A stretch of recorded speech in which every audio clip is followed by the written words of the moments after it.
Бүгінгі видео алдыңғы үшінші видео сабағымыздың давамы болады.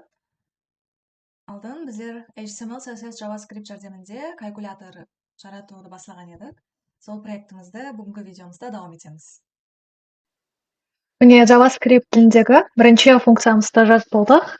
Бұл функцияны және бір рет қысқаша түсіндіріп өтсек, мен HTML документтегі buttons деген группа топарын, яғни менің түймелерім, саналары жазылған түймелер топарын шақырып алып келіп, оны buttons деген айнушының ішіне жайғастырамын. Сол buttons деген айнушының ішіндегі әрбір түйме үшін мышкамызбенен клик қылып басқан уақытымызда соны тыңлайтұғын әрекет қосамын.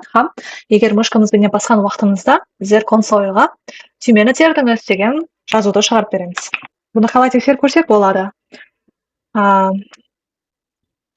Біздердің калькуляторымыз қазір өзіміздің локал серверімізде іске қосылып тұр. Соны мындай үстінен 7, 8, 9 деп басқан уақытымызда консоль логқа, яғни мен консоль лог хақында өткен екінші сабағымда өткен блокта түсіндіріп өткен едім. Консоль логта қазір мен 9, 8, 7, 6, яғни сол жердегі сол калькулятордағы саналарды бірме-бір басса, мына жерге жазу пайда болу керек. Қандай жазу?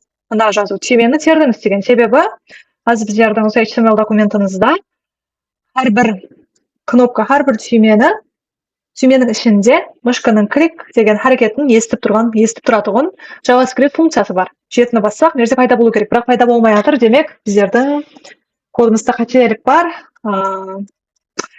Осы код ойлағанымызда етіп әмелге аспаса, қате бар болса, демек, сол қатені табу һәм шешу процесін debug деп атайды. Мына кодта қате жоқтай. Хамесін жақсылап шақырып келдік. Яғни HTML документіміздағы button деген класы бар. Барлық элементтерді жинап алып келдік. Әр біріне, for each деген, әр біріне функция жайғастырдық. Қандай функция? Add event listener деген.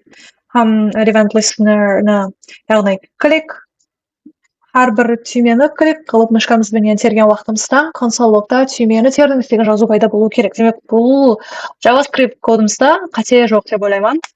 Style CSS-та қате болуы мүмкін емес, бұл егер style CSS-та қате болса, бұл CSS-ке байланыслы, бірақ біздердің қазір функциямызда қатешілік бар. Қандай қате болуы мүмкін?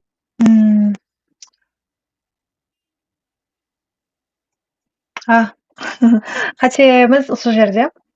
Қандай қате деп ойлайсыз? Бұл апай ғана орфографиялық қате. Яғни SCR негізі біздер JavaScript кодымызды жазып қойған файлды HTML документіміздің ішінде шақыруымыз үшін script tag-пенен жазған едік, бірақ сол жерде біраз орфографиялық қате жібердік. Яғни бұл SCR емес, яғни SCR емес, SRC болу керек. Себебі осы SRC деген сөз, ендеше source деген сөзден келіп шыққан. Демек, SRC емес болу керек. Окей. Әдеден сохранить етеміз. Кейін кодымызда тексеріп көрейік. Local серверімізге барамыз. Бірме-бір калькуляторымыз түймелерін теріп көреміз. Демек, жетті. Окей. Енді консоль логта пайда болды. Бағана біздер мына сөз, түймені тердіңіз деген сөз пайда болды. Түймені тердіңіз, 8-ді бассақ. 2 рет бассақ, 2 рет шығарып берді. 9. Хаммесін басып атырпыз. Қазір мен 9 рет басып өттім. Демек, түймені тердіңіз деген сөзді консоль логымызға 9 рет шығарып берді. Демек, қазір біздердің JavaScript кодымыз жақсы істеп тұр. Браузердің консоль логында саналардың шыққанын көрдіңіз. Біздер HTML тәріптен әрбір үстінен клик қылған түймелерімізді JavaScript тәріпке жеткеріп алып келдік. Қалайынша Document Query Selector арқылы. Енді біргелікте қосу функциясын жаратайық.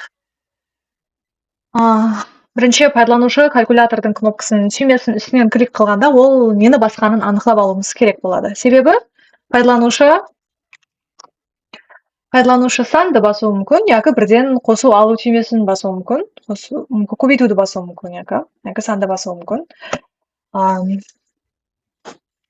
сол нәрсені анықтап алуымыз үшін біздерге JavaScript кодымыз үшін біздерге сол сан мәнісі керек болады.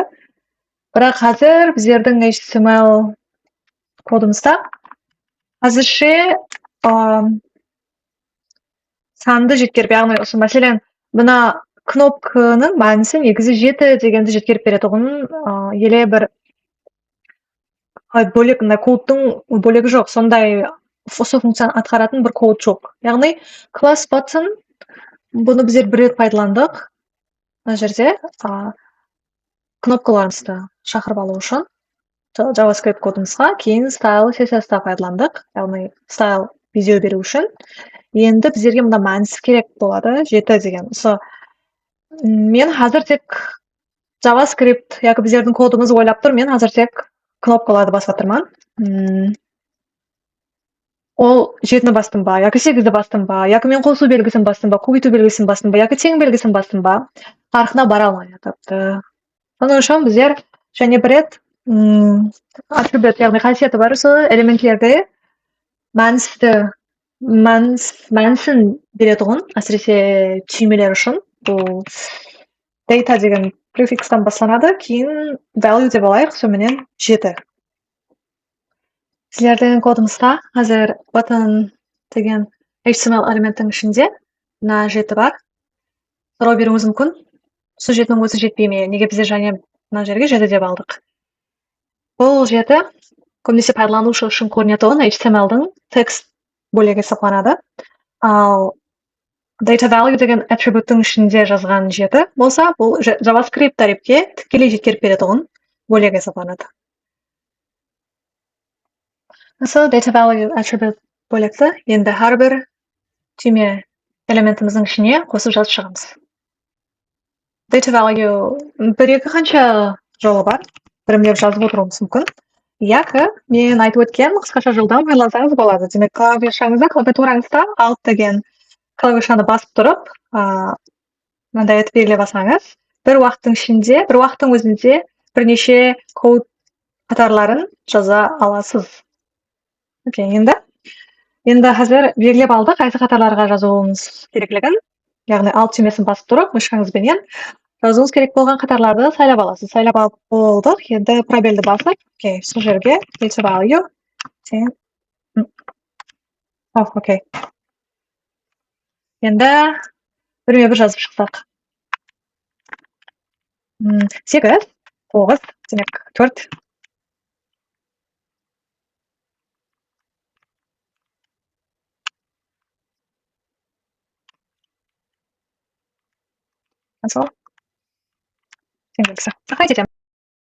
Енді JavaScript кодымызға барып, калькуляторымызда аны қайсы саналарды тергенімізді көрсетіп беретұғын код бөлегін жазамыз.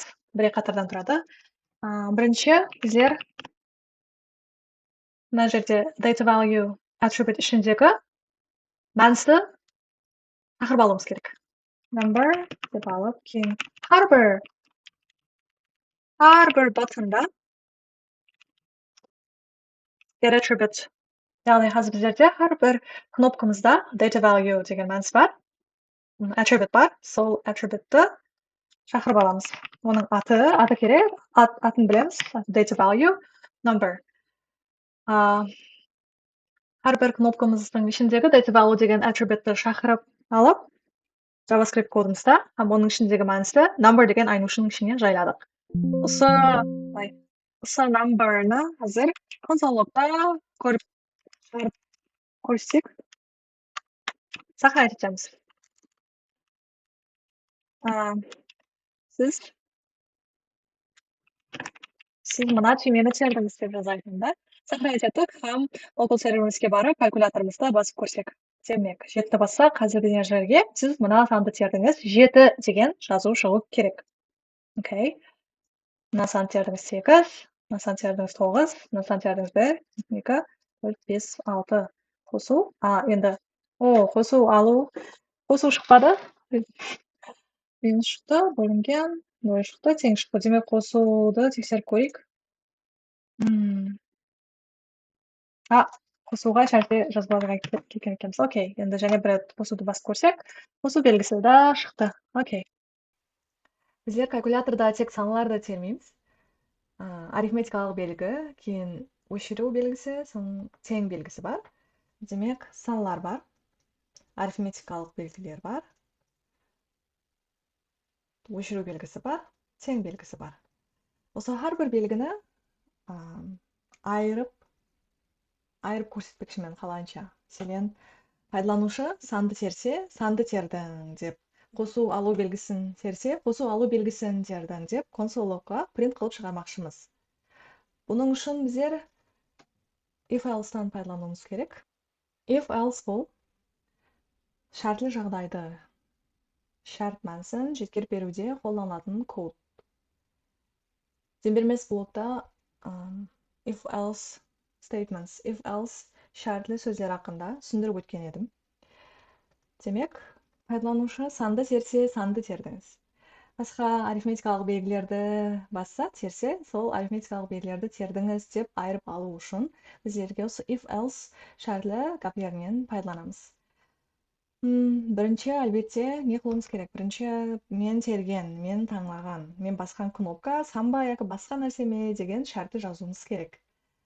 Бұның үшін бізде JavaScript тілінде isNone деген метод бар. Бұл берілген мән сан емес қоя деп сұрап тұр. Осы методпенен қазір бірінші кодымызды жазып бастаймыз. Бұнан алдын мен data value деген attribute-тан келген барлық мәністерді number деген айнушының ішіне жайғастырған едім. Number бұл инглишесіне сан деген мәністі береді. Бірақ біздер білеміз, қазір калькуляторымызда сан яки арифметикалық белгілер де болуы мүмкін. Оның හැмесін сан деген айнушының ішіне жайғастыру дұрыс емес. Соның үшін мен оның атын value деп аламын. Value бұл инглишше мәніс деген сөз. Демек value. Мына консоль логты енді өшірсек те болады. Бұл тек тексеру үшін еді. Демек, бірінші кодымызды жазып бастасақ, біздер сан ба, яки қосу алу белгісі ме, яки өшіру белгісі ме, яки тең белгісі ме, солардың හැмесін ажырата алмақшымыз. Демек, if пенен бастаймыз.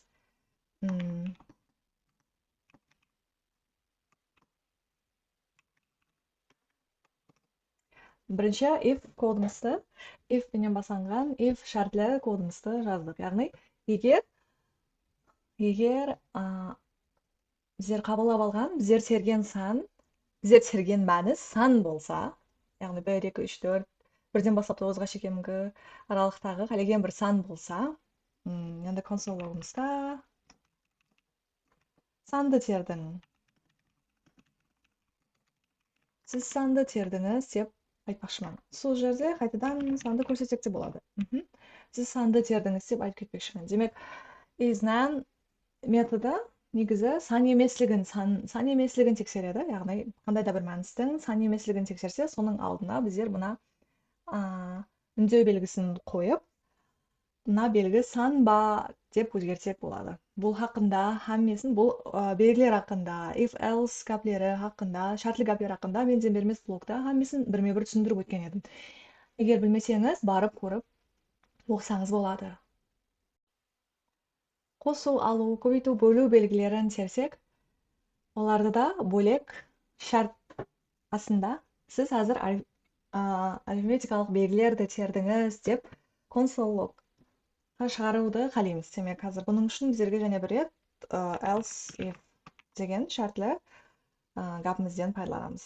Демек, басылаймыз. Value тең болса неге? Қосуға. Демек, мына біздер data value'дің ішіндегі жеткеріп берген мәніс қосу белгісі болса деп жатырмыз. Ямаса, бұна белгі яки деген, or деген мәністі береді. Бұл хақында да мен дембелмес блокта түсіндіріп өттім. Демек, value минус белгісі болса, алу белгісі болса, және value қандай? Қосуды айтып, демек, көбейту белгісі болса, яки value бөлу белгісі болса. Демек, бөлу белгісі болса, мен және консоль лог сіз арифметикалық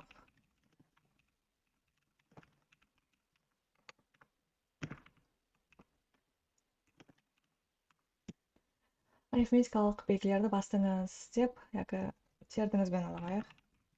Тердіңіз деп консоль логқа шығарып бермекшімін.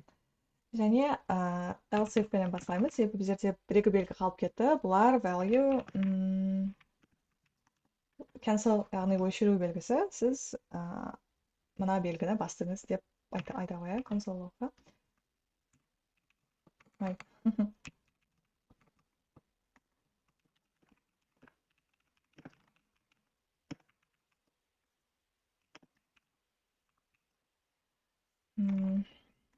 және тең белгісі қалып кетті. Тең белгісі қалып кетті. Демек, егер біздердің мәнісіміз value айнушымыз тең белгісіне тең болса, демек мен мына console log гапты print қылып шығармақшымын. Демек, сіз тең белгісін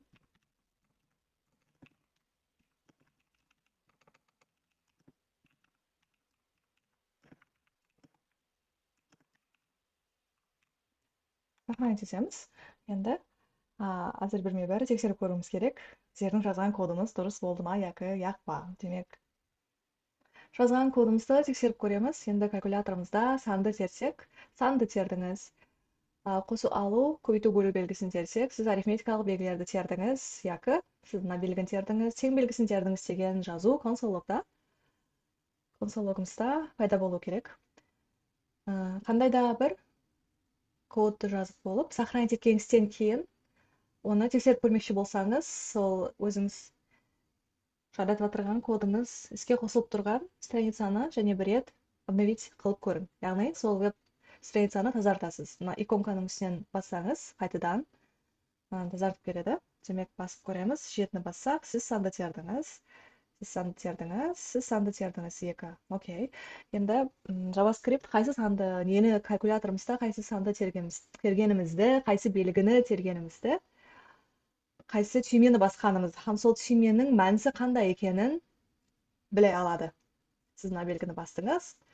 Сіз тең белгісін бастыңыз. Сіз қосу белгісін, арифметикалық белгіні тердіңіз, яғни қосу 0.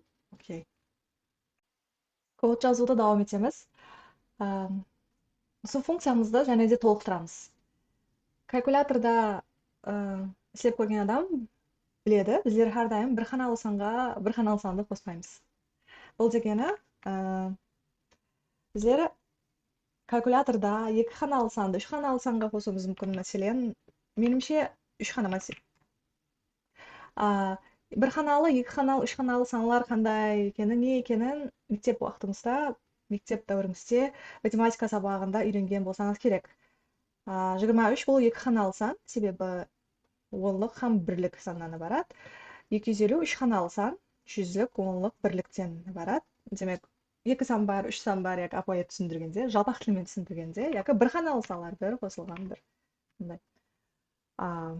Демек, біздер терген саналарымызды және ятта сақтап қалуымыз керек. Оның үшін бізге current value деген айнушы керек болады. Инглишше сөз current value. Current қазіргі, value мәніс, яғни қазіргі мәніс. Соны жазсақ, демек ең басында let деген айнушыны жарататұғын keyword тұрақты сөзбенен аламыз. JavaScript'інде сондай айнушыны let деген сөз арқылы пайдаланып жариялаймыз. Бұл хақында да түсіндіріп өткен едім, дем бермес блогта. Демек, енді әрдайым санды басса, яғни өзімдерге коммент жазамын.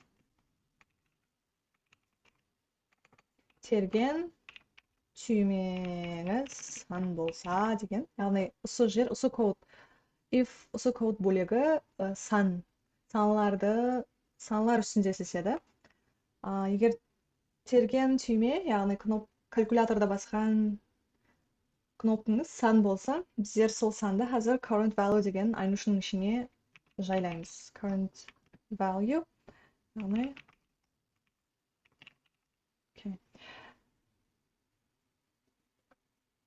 мына белгі, осы код санды санға қосыла тұрған жоқ.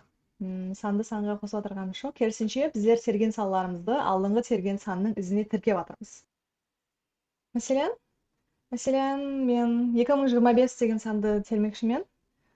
2025-ке 10-ды қоспақшыман. Бірінші 2025-ті қалай теремен? 2-ні басаман, 0-ді басаман, кейін және 2-ні басқан уақытымда сол current value'дің ізіне біздердің апарып басқан 2 деген санымызды тіркеп қояды. Және кейін 5-ті бассам, және 5-ті тіркейді. Енді осы бір қатар жазған кодымыз дұрыс істеп жатыр ма тексеріп көру үшін біздер қайтадан консоль-логтан пайдаланамыз. Мына консоль-логты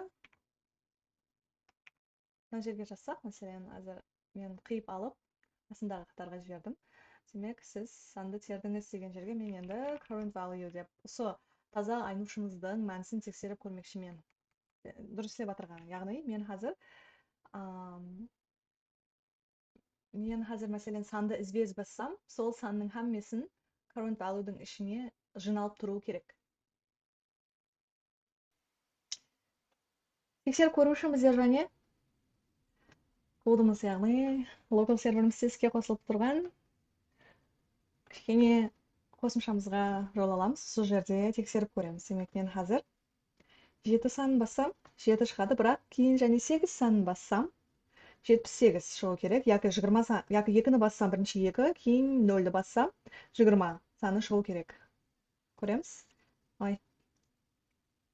Шығу керек. Көреміз.